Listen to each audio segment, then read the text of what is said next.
اگر آپ انٹرمیڈیٹ کر چکے ہیں یعنی کہ 12th کمپلیٹ کر چکے ہیں کسی بھی سبجیکٹ میں، آرٹس، سائنس، کامرس، تو لازمی بات ہے آپ کے ذہن میں یہ سوال ہوگا کہ اب in future as a profession آپ کس پروفیشن کو اختیار کریں. اگر آپ لا کو ایز اے پروفیشن اختیار کرنا چاہتے ہیں تو پہلا سوال آپ کے ذہن میں یہ آتا ہے کہ why to choose law as a career یا law as a career option. آج کی اس ویڈیو میں اسی ٹاپک کو ہم ڈسکس کریں گے. جب ہمارے ذہن میں یہ سوال پیدا ہوتا ہے کہ لا ایز اے کیریئر، تو اس کے ساتھ چھوٹے چھوٹے چند سوالات اور ذہن میں آتے ہیں، جیسے کہ how can choose law as a career option, کون لوگ ایز اے کیریئر لا کو چوز کر سکتے ہیں یا پڑھ سکتے ہیں.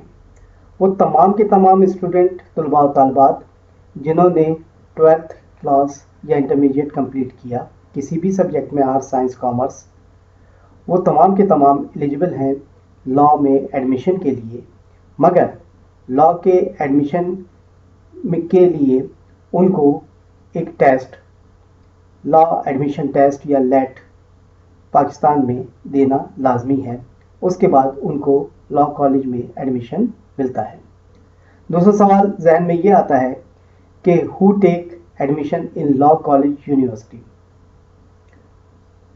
وہ تمام کے تمام طلباء طالبات جنہوں نے انٹرمیڈیٹ کر لیا، 50% مارکس ہیں، وہ لیٹ کے ٹیسٹ میں انٹر ہوں گے، اپیئر ہوں گے، اور اسے کلیئر کرنے کے بعد ان کو لا کالج میں ایڈمیشن مل جائے گا. اسی طرح مختلف ممالک میں لا ایڈمیشن کے حوالے سے مختلف ٹیسٹ لیے جاتے ہیں اور اس کے بعد طلباء و طالبات کو لا میں ایڈمیشن دیا جاتا ہے. ایک سوال یہ آتا ہے ذہن میں کہ what is degree programme is called in law. جو ڈگری ہمیں ملتی ہے لا کی، وہ کیا کہلاتی ہے؟ لا کی degree B A LLB degree ہے، جو کہ 5 سال کا بی اے آنرس پروگرام ہے، اور خاص طور پر پاکستان میں یہ 5 سال کا ہو گیا. 1918 کے بعد جنوری 1919 سے یہ 5 سالہ پروگرام ہے اور اس کو کمپلیٹ کرنا لازمی ہے.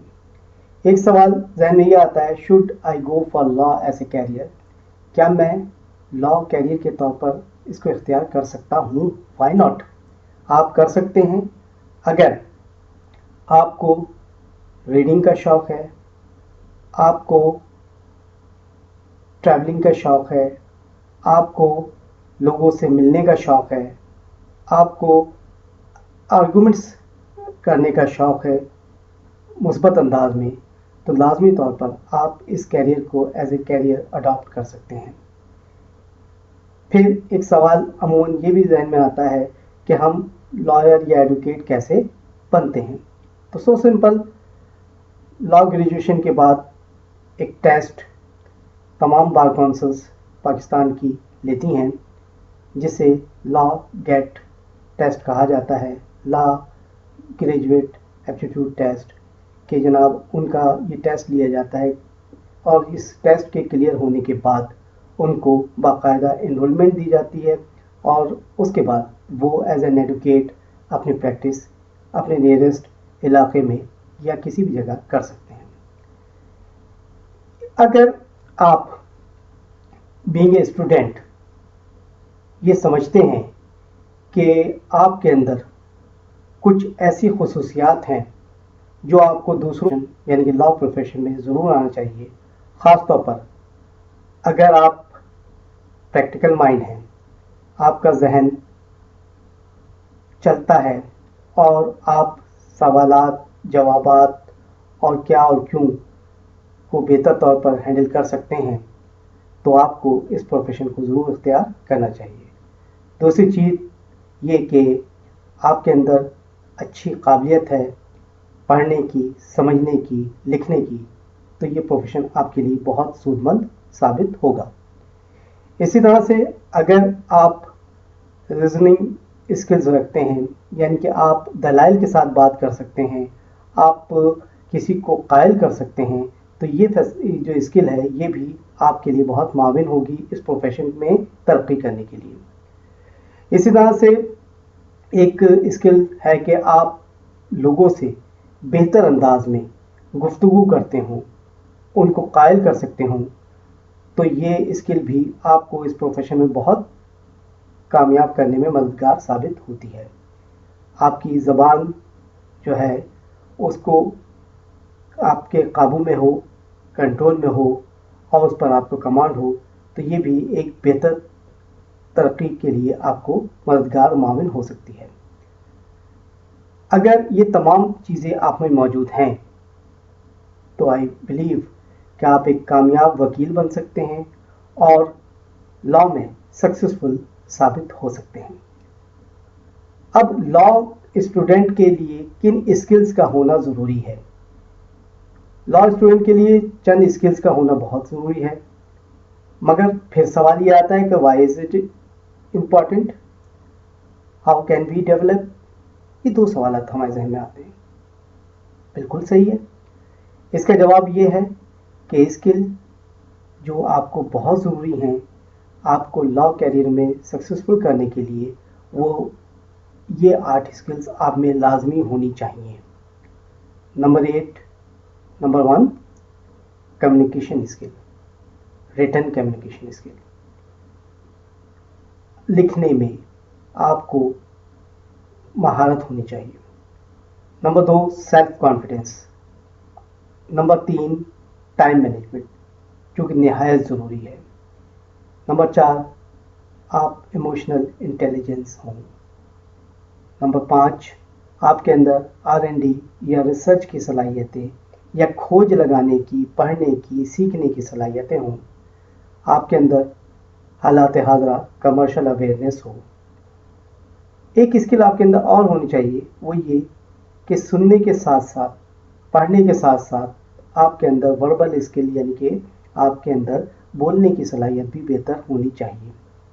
इसी तरह से लॉ की फील्ड जो है इसमें अप एंड डाउन्स आते हैं।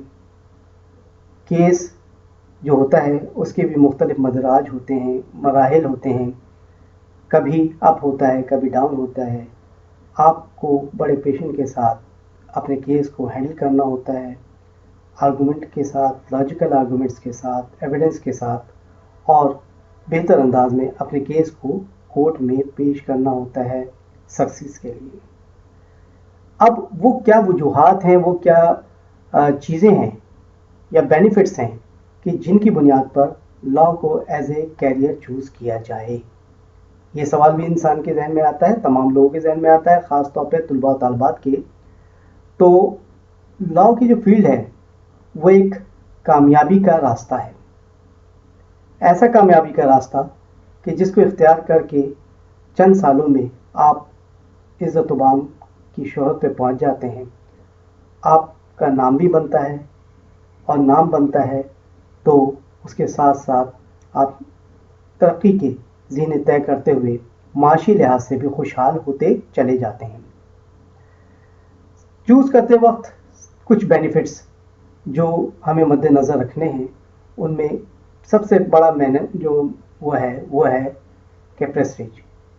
ये वो शोबा है लॉ जिसमें आपको आपके नाम के साथ साथ इज़्ज़त व तकरीम भी मिलती है, आपको एक अच्छे नाम से पुकारा जाता है। ये एक बेहतरीन शोबा है इज़्ज़त का। इसके बाद आपके पास अपना नुक्ता निगाह बयान करने के लिए, अपने आर्गूमेंट्स करने के लिए आपके पास वसी पैमाने पर ऑप्शंस होते हैं।